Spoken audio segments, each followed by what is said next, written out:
if you're in dental, you're eventually going to sell your practice. Like, it's going to happen. And what I've seen is that people wait too long and then they end up complaining and going, man, I got to be in my practice for an extra year or 2 years or 5 years. I've seen people even stick around a lot longer than that, and it's all avoidable. Hope is not an exit strategy, and burnout is not a business plan. Those aren't things that we plan for. So I think the best time to prepare for an exit is when you absolutely don't have to. Waiting until you're tired and burnt out, it'll cost you millions of dollars and a lot of frustration. And once we cross that pivotal point where we could actually have the space and the mental clarity to think beyond that, that's the critical point of what's next. Welcome back to another episode of Dental Marketing Theory. I'm your host, Gary Bird. I'm the owner of SMC National, where we help offices just like yours level the playing field against the big guys out there so you can grow the way that you want.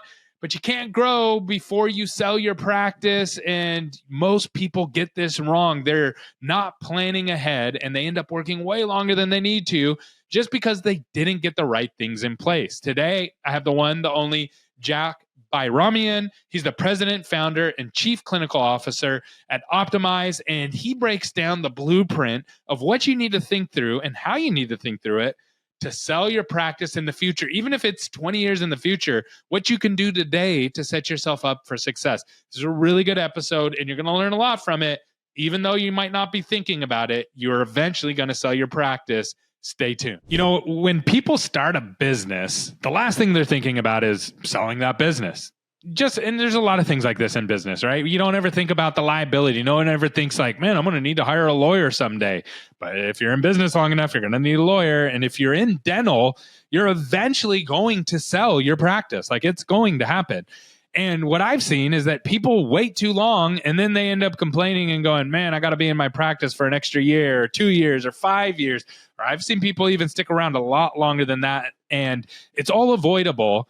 And today I got Dr. Jack. He's going to actually give us the rundown on this today. So let's talk about this. When is the right time to start thinking about selling your practice? You know, I have a saying that hope is not a exit strategy, and burnout is not a business plan. So, you know, those aren't things that we plan for. So I think the best time to prepare for an exit is when you absolutely don't have to. Waiting until you're tired and burnt out, it'll cost you millions of dollars and a lot of frustration. Day one, no matter what I say, day one, nobody's going to think about that, right? They're just like, I got to survive, right? And I get that. And that's fair. But eventually, you're going to get out of survival mode and you're like, okay, I kind of got my feet underneath me. What's like the first step to figuring that out? Even if let's say I'm 15 years away from even wanting to sell, what do I need to start doing now to tackle that? The most important mindset is when we start out in dentistry, you know, initially we have a job.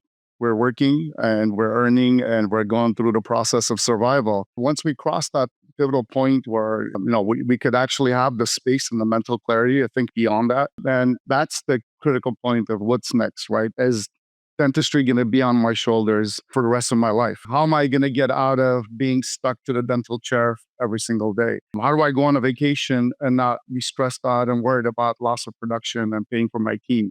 So that's the pivotal point. It's the survival point, and that's the second phase of you're making decisions beyond you just being chairside.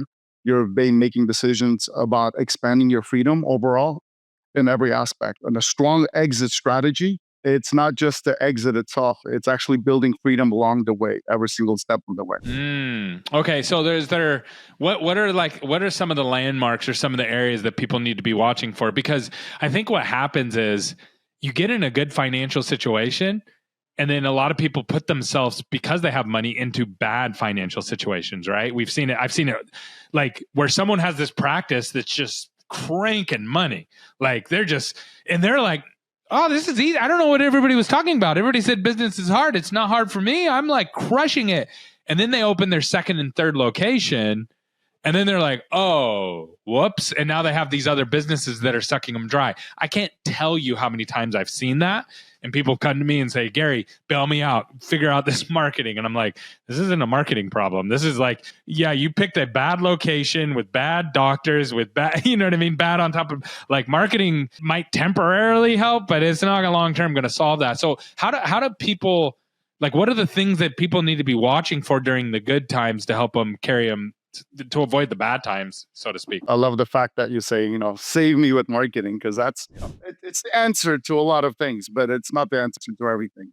So I think, we're talking about scaling, right? Scaling isn't just about growing bigger, it's growing smarter, right? So it's expanding your production without really having to suck away your chair time or lock you in.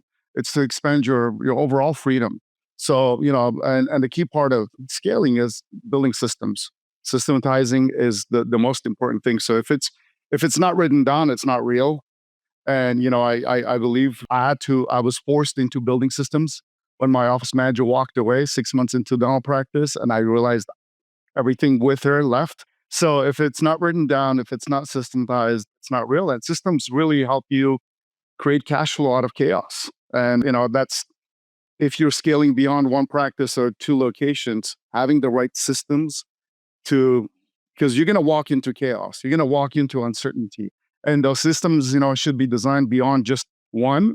It should be designed to manage multiple sites, multiple locations, multiple layers of complexity. So yeah, it's scaling smarter. In that scaling, how does eventually getting ready to sell your practice play into that? You're building valuation, right? So the whole point of scaling your business, every business owner is actually should be, as a CEO, you'd be thinking about, you're either making a decision on maximizing your cash flow and your net income, or you're making a decision to maximize the value of the business towards an exit.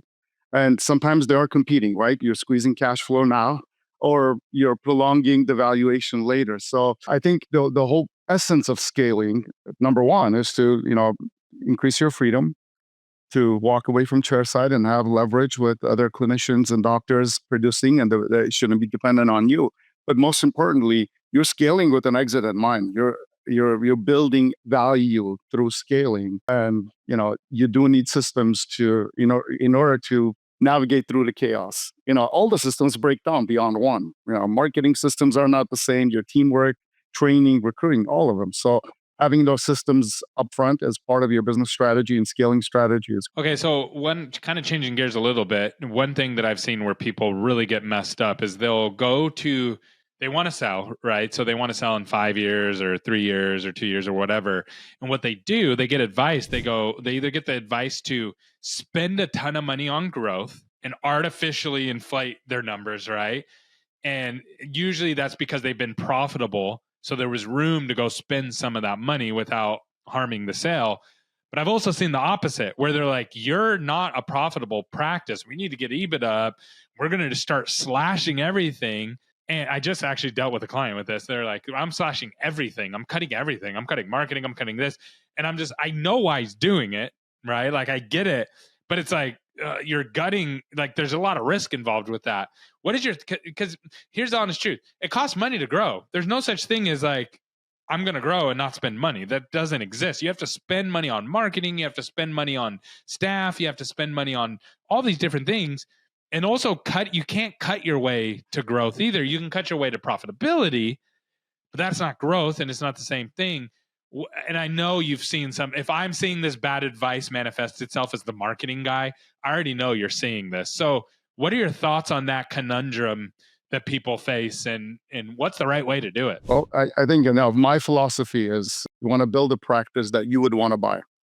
There is no brushing things under the table and pretending nobody sees it. You got to assume that you're dealing with sophisticated buyers, as you should be. If you're a buyer, you're looking for valuation, you're looking for sellability, you're looking for lack of dependence on you, but on systems and processes, consistency of marketing, consistency of growth. So I think there is a balance, right? There's a balance of building something that you're, maximizing, let's call it EBITDA, but then there's a multiple component to it. And what builds that multiple is, how you lower the risk for the future buyer. Okay, so changing gears on you a little bit again, is how do you deal with, there's a lot of rumbling out there. It's like DSO versus non-DSO. It's like, don't sell to DSOs. And then people are like, well, I can make more money from DSOs. And then there's some people who are like, well, DSOs, you're going to be stuck in it and they're going to try to not pay you out, and there's all these different things. Is there a different way you should be optimizing your practice for sale based on who you're going to be selling it to? And if yes, like what is the right one or what's the best one? I think you should be optimizing for an optimal valuation of your practice, no matter what. The opportunities are going to come. They're, not no two DSOs are built equally. They have their, different culture, different leadership styles. So depends on, who's backed by a private equity and so forth. You want to have maximum options towards your exit, and then decide according to what's available to you then. For me, the best way, again, not just systematizing yourself, but making sure that you're not the most relevant piece that runs the operation is critical. No matter who, I was able to exit with zero obligations to work in the practice, zero contracts, zero bounds. So would you say that's the most important thing is like, can I pull myself out of the cog? And then no matter who you're selling to, that's going to move you out of, they're going to give you as much money as they can up front because everything's working properly without you, right? Is that right? You'll get maximum upfront cash because it's working without you. You're not the risk. There's no risk of you being there. And you'll get maximum freedom, meaning, what do you want to do next? Do you really want to be bound by the practice? So one of the best pieces of advice that I got before exiting was when you sell your home, you cannot stop the new buyers from painting the walls. So if you're selling your business, it's similar, right? There's going to be changes. There's going to be resistance. And if you're not part of it, you're free from it as much as possible. You're going to be at peace with it, no matter what happens. That's awesome. So what are some of the pitfalls that you've seen people walk into that just absolutely ends up crushing them, that they thought in the moment was like a good idea that they should be doing and they did it, and then it ends up just absolutely ruining them? I think not preparing their mindset for an exit is one of the biggest keys, because people hear from other people, it's great or it's horrible or it's disastrous, but it's preparation, right? Working with your financial planner, understanding how much money you're going to need afterwards. Are you not going to be living in scarcity for the first time because you have no control over the income that's coming in? It's invested income. Legally, like just working with attorneys, understanding the risks beyond the exit, right? What are you protected? Are you not protected? What are you signing? What is the worth of that value that's going to keep growing beyond? If you're rolling in a lot of equity, who are you rolling in with? Is the culture with the DSO right? Are you aligned? Are they open to collaboration and leadership and support, or you have no say in it? So it's a lot of it is preparation. Like I said, no two buyers are the same, no two DSOs are the same, but you could work on yourself and prepare as much as you can to control the odds in your favor. That's really good. Any last words if someone's out there listening to this and going, okay, I haven't started any of this. I've just been building my practice. I'm making good money. I'm happy right now. What's your last word of advice to somebody like that about exiting? Like I said, I think exiting isn't just about that selling, that transaction.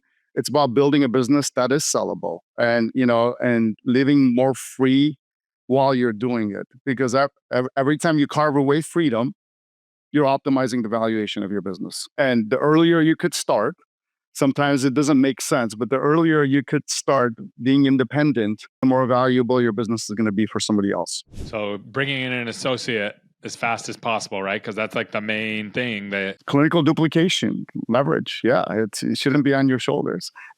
The business is always going to be more valuable when it's not dependent on you. See, and this is the tricky part for everybody. Whoever's still with us, this is the tricky part, because you're going to make less money now. The faster you bring in the associate, the less money you're going to make today, but the more money you're going to make later, and the smoother and the easier your life's going to be.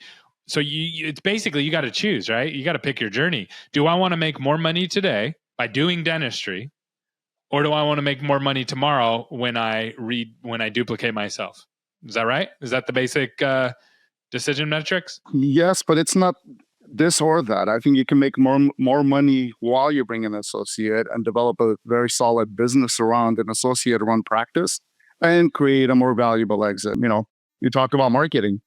Bring an associate, optimize your marketing, put in the right systems in place. Now not every single dollar revenue is created equal. I prefer associate-run revenue and net profit than me working very hard for it. Got it. That's so good. If someone has a question out there for you, or they want to check in with you and say, okay, how do I begin to think through this? And can you help me, point me in the right direction? What's the best way to get in contact with you? Just through our website, optimizeps.com. Awesome. Well, great job today, Dr. Jack. You did it wonderful and very, very informative, and definitely gave us a lot to chew on. Thank you so much, Gary. Appreciate you.